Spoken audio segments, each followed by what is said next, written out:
Heb je een beetje bij kunnen komen de afgelopen weken? Want het zijn natuurlijk roerige weken geweest bij United. Nou, het was een roerig seizoen. Hè? Maar, een heel roerig jaar natuurlijk. Maar het is nooit rustig, toch? Nee, never dull moment bij Manchester United. Yeah. Maar heb je een beetje vakantie kunnen hebben en ben je een beetje... Een beetje wel, maar deze week hebben ze toch roet in het eten gegooid. Want toen stonden ze opeens op de stoep. En bij jou? Bij mij. Ja, dat ze graag nog verder gaan. Ja, nee, precies. Dat hing. Maar hoe is dat gegaan? Hoe heb je die weken dan beleefd? Want je positie was eigenlijk onduidelijk. Van mag je wel door of mag je niet door? Ja, ik denk, zoals in elke organisatie, dat lijkt me ook heel verstandig, dat je evalueert. En van daaruit ook conclusies trekt. Nou, dat heeft Manchester United ook gedaan. Hè. De leiding, een nieuwe leiding, die zijn voor het eerst in het voetballen. Die hebben uitgebreid de tijd genomen om de boel te evalueren. Ja, de mannen van Ineos eigenlijk. Ja. En vertellen ze dan alles? Want bijvoorbeeld het verhaal gaat dan dat Thomas Tuchel, andere trainer, ook benaderd is geweest in die periode.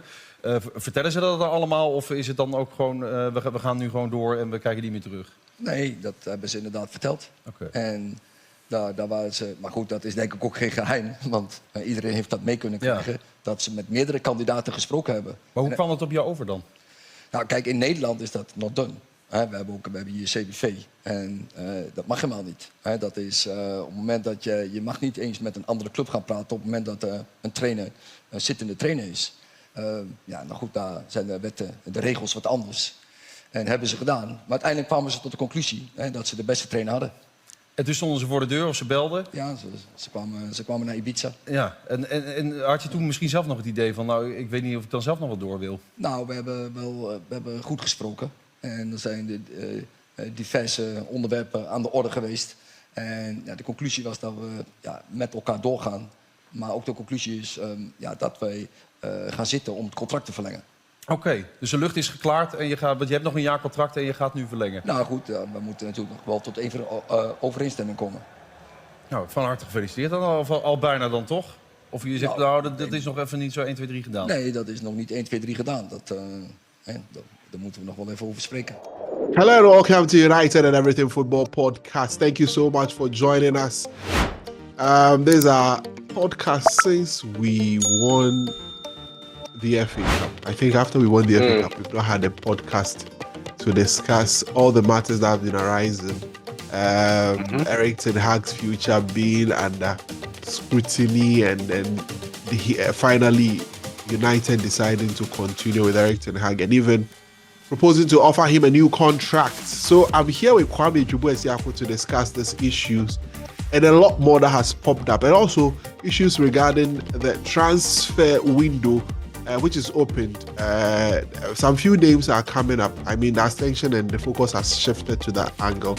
And Sir Jim Ratcliffe, United, Sir Jim Ratcliffe has given the go-ahead for the renovation of Carrington to happen. We have all of these details when we come back from this break. But let me first introduce Kwame Jubuesiako. It's been a while since we've seen him on the podcast. Kwame, what have you been up to? Where have you been hiding? I've been up to a lot, actually. Yeah. Work, school, everything. It's just been a whirlwind. But yeah. It's good to be back. It's great to be back. So remember, if this is your first time watching this podcast, remember to hit the subscribe button and also hit the notification bell. But please remember to like the videos for us. It's very important. I can't stress on this enough. Please like the videos.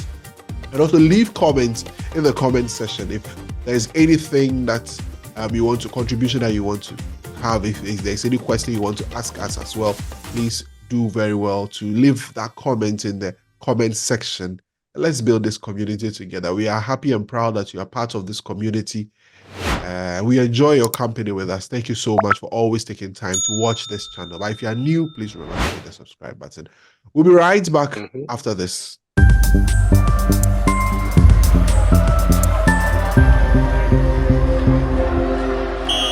All right, thank you very much. We are back here on United and Everything Football. I'm here with Kwame Jubuesiako.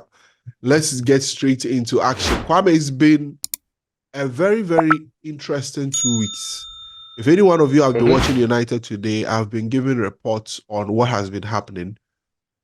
And it's been confirmed that Erik Ten Hag would be staying at Manchester United. he has gone through a lot in the last few months at the club where a decision was made that he would be sacked, and then a decision was reversed, and then he's now going to be offered a new contract. I think which is a standard practice. But Kwame, what do you make of all of these turbulence and then calmness that has come into the club over the last 2 weeks? This is Manchester United. There is always drama. We don't have it easy. It's just our makeup right now. Yeah.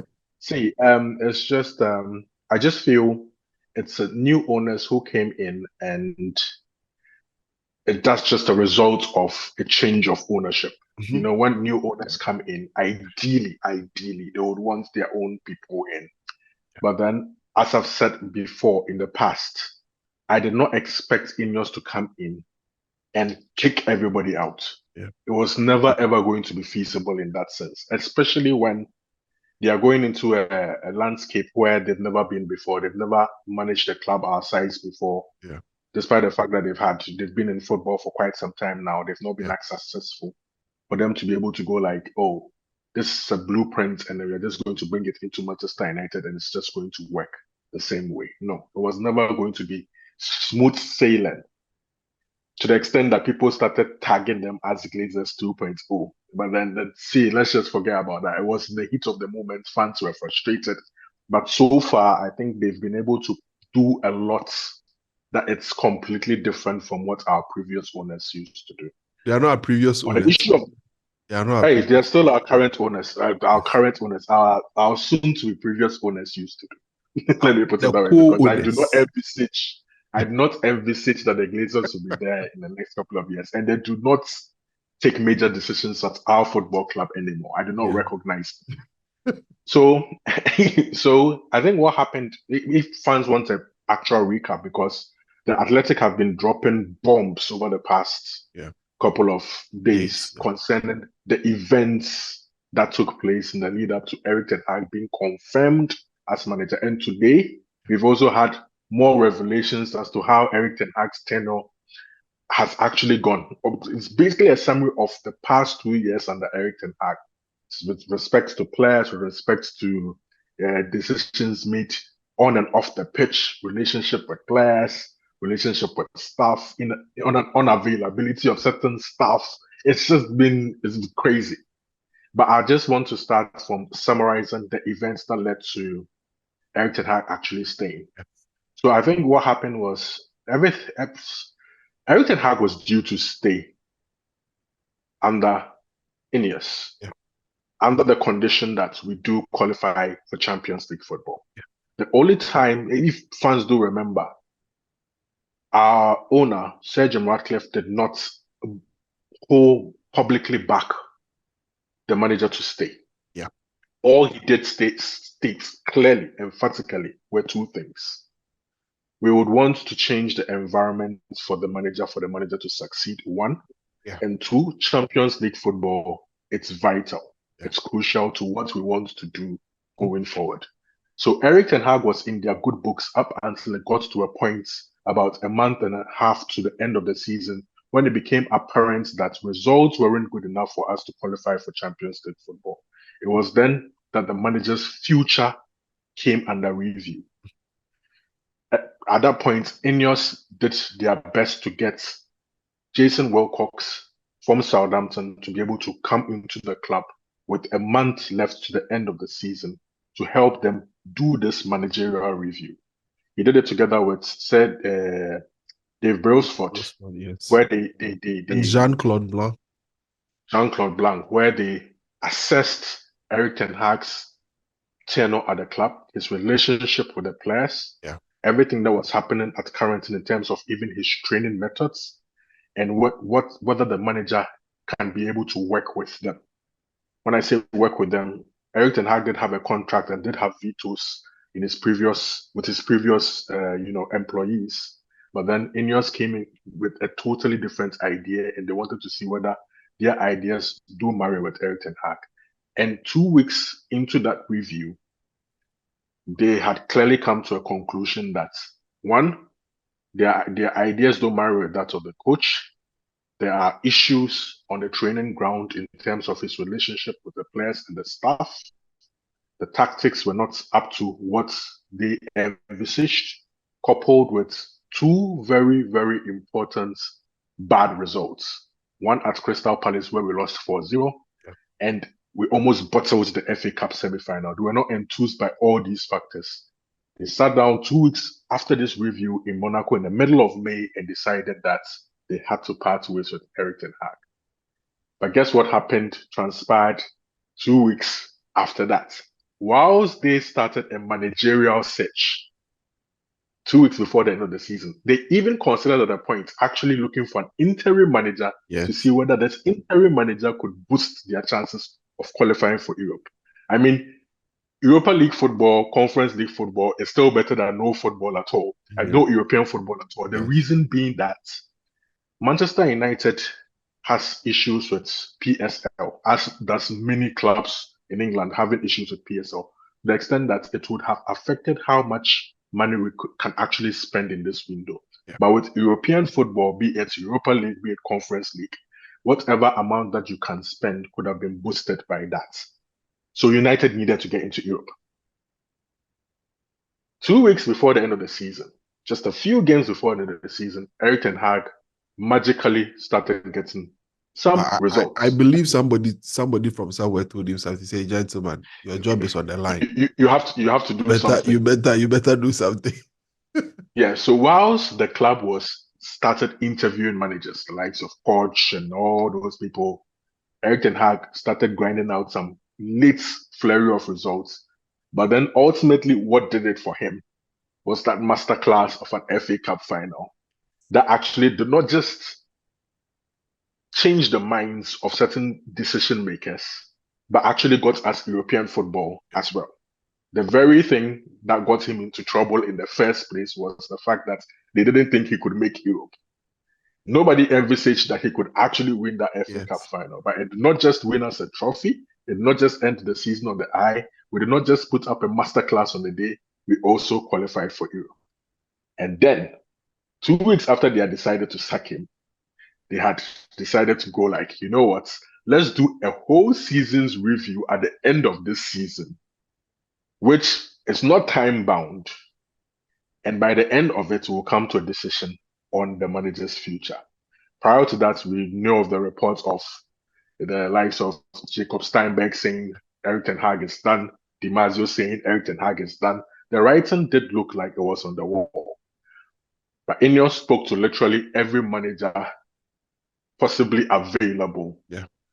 Some of them to the extent that they had even gone as far as finance-wise to determine what these managers would earn. But they circled back and were like, you know what, none of these guys are actually good enough for us. We would rather stick with the man who has been in the house already, who has been through the mill already. And they defined the reason as to why they have to keep him to be, he's been somebody who is tough-skinned, man of dignity.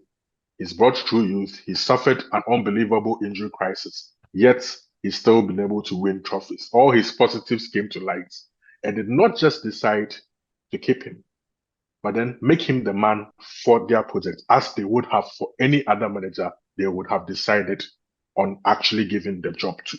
So Erik Ten Hag is Ineos' man for the future. Being so, he's been offered, as reports claim, a 2-year extension to his 1-year contract, which will cover the 3-year period that Ineos claim would bring Manchester United back to the fore. Yeah, well, interesting summary. Very interesting, very interesting. But just right after this, there's been an article that you referenced by Laurie Whitwell of The Athletic, cataloging a lot of events that has happened in the club over the since Erik Ten Hag has been around, and made mention of some very important things.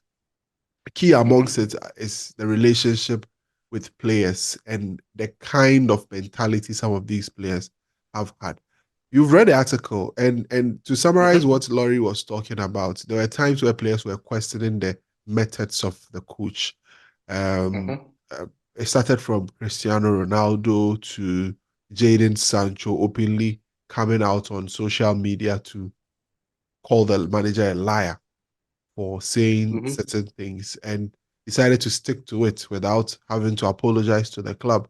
The coach has had frictions with Casemiro and Rafael Varane, Mm-hmm. basically based off on the fact that they came from an environment where things were done different and the coach wanted to do something different. Marcus Rashford has had his own share with the coach with regards to having to party outside. And Kwame, it brings to light a lot of things that has happened. And what has been the major problem with Manchester United in terms of Mm. the culture? Because I Yeah. look back at other coaches. Now, if Ineos had not come and had not done these reviews and had not shed light on some of these things, all of these things would have been a lot of hearsays and would have been managers Mm-hmm. indirectly dancing around. Because normally when managers leave a club, they sign an NDA, a non-disclosure. Confidentially, yeah. Yeah, Yes, non-disclosure clause, yeah. yes, agreement. So Jose Mourinho will be speaking in parables. Ralph Ragnick will be speaking in parables. A lot of these managers speak in But they parables. all seem to be talking about the same The things. same thing, you get it. And it looks like there's a canker in the club that isn't going away. What is the problem? The like you rightly said, there's a culture problem at the football club, right? And it stems. I would always go back to when Sir Alex Ferguson left. It left a huge vacuum. Mhm. Certain roles needed to be taken up by certain people to be able to keep things running as properly and as well as it can. But unfortunately, that has not been the case. And I think what has happened is you've had players, especially, taking this club for a ride, taking this club for granted because there is no law, there's no order. A manager cannot see. People are saying they are taking away the powers that Erik Ten Hag has. I see it as a blessing in disguise, and I'm sure you totally agree to the extent that he can't do it by himself. No Yes. manager prior to him, after Alex Ferguson, has been able to do things by himself. You need certain people, a sporting director, a technical director, able ones, not just people by title, Yeah. people who know the job, understand the job, Yeah. to take some of the responsibility off the coach in trying to manage some of these situations. It shouldn't be the manager directly handling some of these issues with players. Yeah. You should have a sporting director who should handle these issues with the players, keep the players in check. It should be the club's duty to go like the players should behave properly. Yeah.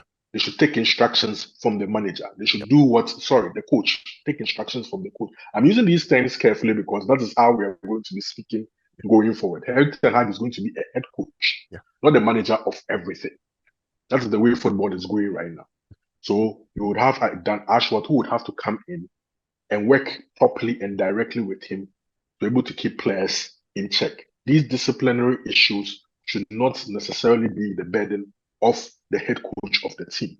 It should be that of the club. The club should decide how to handle disciplinary issues of players. We shouldn't be reading in the press, it is Erik Ten Hag versus this player, Erik Ten Hag versus that player anymore. It should be Manchester United handling certain player issues as they do see fit. That is how things are supposed to be done. Yeah. Jose Mourinho has suffered this with the likes of Paul Pogba, Luke Shaw, Anthony Martial. We can go all the way back to Louis Van Gaal's issues with Raphael. So many. It's been so well documented and repetitive to the extent that at the point we have to get hold of things and stop this cancer from continuing to spread. One knockdown I'd have on Erik Ten Hag that it is clear to me that he works better with younger players than very accomplished players that I call self-actualized, who have seen it all, done it all, and everything. But rather, you would do better with players who are hungry to achieve some of what these great players have achieved. That is why you would struggle with the like of Casemiro, a like of Rafa Varane, a like They've of seen it all. They've won the Champions League 5 seen it times. all, won it all. You get what I'm saying? They've been through So the mill. And the issue with these players coming to Manchester United is they are used to such a standard that United has fallen way off form. Not just in terms of what you see on the football pitch, but what is off the football pitch. The standards are so low that they walk in there and they are so underwhelmed. I don't think they are as motivated. They can say it, they can say all the positive things, but if things in the background are not as you saw it at the very best clubs, at a point in time, your motivation to continue to succeed would not be there as it should be. That is why we have to raise the standards of the club back to where it was. If it means getting younger, getting the squad, I'm not against getting the squad younger. Yeah. You can still have young players who are still experienced, a 25, 26, 24-year-old who is still experienced, Yeah. who is still motivated, who is still hungry to succeed. And then if we build this young team and have the right structure behind the coach, be able to control things at the football club, I think we can begin to make some headway. It's just been a mess. It's a huge mess. I think there's a lot more that has to be done and a lot more that has to improve going forward. And so as it stands, Erik Ten Hag is confirmed. I mean, there's a lot more to talk about with regards to some of these things, and we'll be breaking them down. And I'm sure a lot more news will be coming. In about 3 weeks from now, the team will reconvene to start preseason. And when preseason starts, I'm sure a lot more news will come out with regards to how things are going to be conducted. Roles will be clearly assigned. We'll be having news on Dan Ashworth, whether he will be coming in very soon. Omar Barada takes charge of the club as CEO next month. Exactly, today is the 14th. Exactly 1 month from today, or 4 weeks from today, Omar Barada will be taking over as CEO of the club. We hope that the Dan Ashworth thing works as quickly as possible, the arbitration works, so that these guys can come in, because clearly a lot of help is needed in the club. Yeah. The people that have been described as the best in class need to be in there to be able to fix some of the mess. The club doesn't look like a football club. It looks to me like a jungle, and everybody does whatever he likes in there. It looks as if it's a formal structure, but things in there are not properly streamlined, and teams in there are not properly structured. We can date back to Sir Alex Ferguson's time. Right after Sir Alex Ferguson left, David Moyes became a manager who had just coached Everton. So if the structures had been put in place, it's something I don't know whether it escaped the people that took over the club, Ed Woodward and the likes, and decided to just allow the status quo to continue. No analysis of whatsoever, because Sir Alex Ferguson was an institution, and the shoe that he had left there was huge enough. Nobody thought it wise to be able to see, okay, even after 2 years, why don't you restructure the whole system? It looks as if work was ongoing in the club, but nothing was being done. And I tell you for a fact, if John Mertog and Darren Fletcher had still occupied those positions, these situations would still have been there. Because Erik Ten Hag, the reason why I keep saying Erik Ten Hag requested for a veto is because he just didn't trust the people who were handling the transfers. 100%. If I don't trust the people handling the transfers, why then do I think they can go in and make negotiations and bring me the players that I want? And we tell you, and even if you read the article, it goes on to point out a lot of players that United missed out. And trust so many of them. If United had quality people handling those positions, right, we would have made better purchases for the coach. And the coach wouldn't have stepped in to do that, because the coach was working in a system that had people buying players for him. Yeah, he had an input in there, just like he would have now. He would have an input. The fact that the veto has been taken away doesn't mean, or is going to be taken away, doesn't mean he wouldn't have a say. He would have something to say. Okay, we already know. I think the ideal situation now is, what he's going to do is he's going to present the areas that he thinks the squad needs improvements. Yeah. And the ideal situation is for the recruitment team, sporting director as well as technical director, to provide him with options, and the coach would then choose from the options that are presented to him. Yes. You give him option A, B, C, and then he goes like, I prefer B. And the club goes to negotiate for player B and then brings him into the team, so that this player is a player that the club had sought for based on the manager's recommendation in terms of the position that we need improvements. So much so that even if the coach is not able to improve the player, we bring in another coach. It is the club's player. It is the club's project. The player is part of the club's project, and they expect the next coach to bring the best out of that same player. Exactly. So that's how things are supposed to work. And that brings us to the next thing I want us to talk about, the transfer. So earlier today, it's been reported that United have made a bid. Yesterday, I reported on United today that United had agreed personal terms with Jared Brantwaite of Everton, the 21-year-old defender at Everton. Now, what is happening today is that United have made an offer to Everton, £35 million plus add-ons, making a £43 million has been presented to Everton. As you've read or as you know, Everton are asking in excess of 70 million. And this is where Ineos have started. Now, Ineos are saying that, or they've not said it officially, but what we are reading or what we are gathering is that if Everton decides to play hardball, Ineos will move on from Jared Brantwaite to the next target. Obviously, Brantwaite is the first choice. And as a result of that, they are doing everything possible to get the player.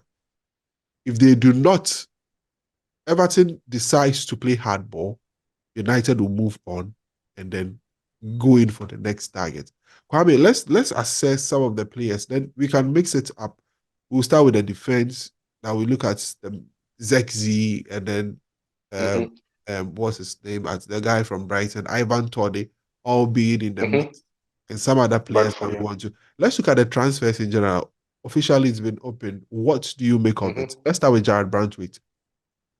It's clear that we have prioritized certain positions. We'll be building from the back in this transfer window. The defense, as I have said a billion times, if it was down to me, you know what I'd do? I'd clear the Sell everybody. I'd sell everybody in the back four and buy an entire different back four, an entire different starting back four, because I believe the back four is the absolute priority area. Yeah. That is why the likes of Michael Olise are not being quoted as everybody expected, because we have priority areas. Yes. Brantwaite, it's a prodigy. I'd call him a prodigy because he didn't even make the England squad, but he's somebody that is projected to have immense potential and would be a future star. They are quoting the likes of 70 million. It is clear that we don't want to pay anything close to that. And the reason being that we know everything need money. Yeah. In a couple of weeks, before June 30th, there are some clubs that have been ordered to bring in some money into their accounts.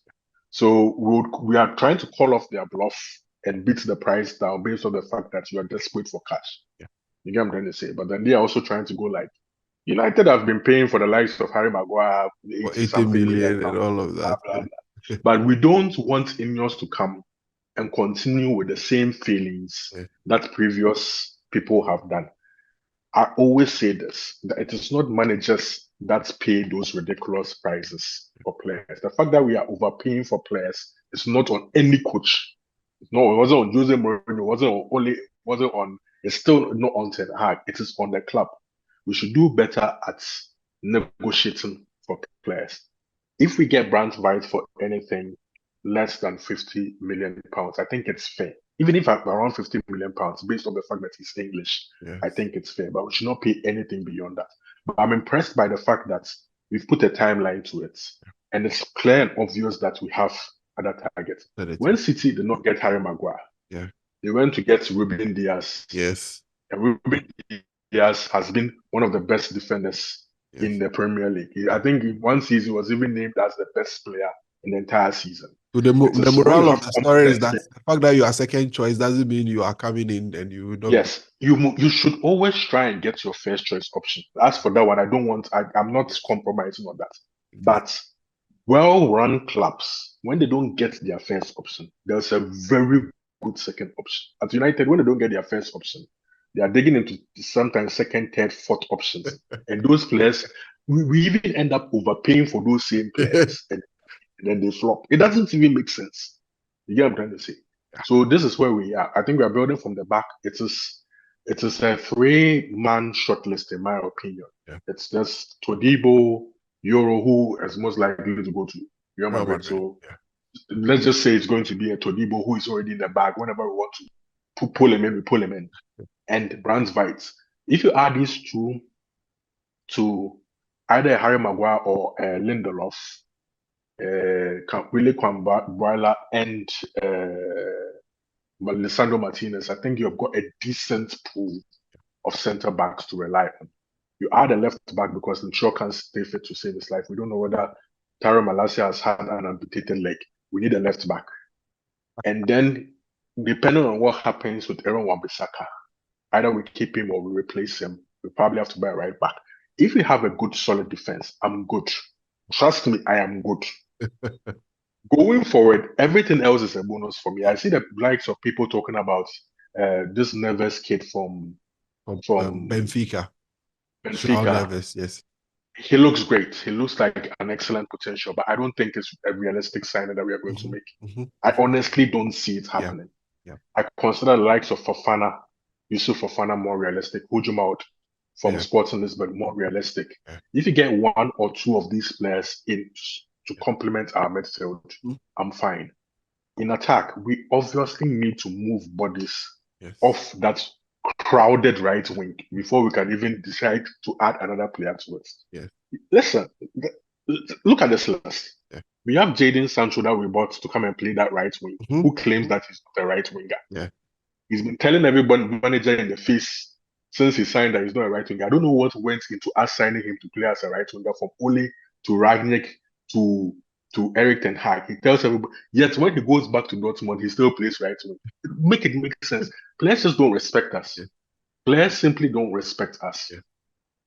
Then you also have Anthony that we paid silly money for because from the same article that we read, Jadon Sancho claimed that he can't play right wing, so we had to go and buy a right winger. And then we ended up with Anthony who can't get past a man to save his life. We have Ahmad that we overpaid for. 18 million. Some people say 36 million based on what you want to claim as a total. What you want to see. We have Pelistri playing there. This is number 4. Pelistri playing there. And then we have 5. Garnacho, a revelation who saved that wing last season. We have 5 players. Mason Greenwood too. Talk of Mason Greenwood. Jesus Christ. Mason Greenwood, number 6. And we are not rid of any of these players. Officially, we are not rid of any. You have 6 options on the right wing. It doesn't make any sense. No manager can justify actually adding another right winger right now. No recruitment team member can actually justify adding another one on top of these 6 options. Until you move some of these players off. You're hearing Mason Greenwood is probably on his way to Juventus. It should happen as quickly as possible.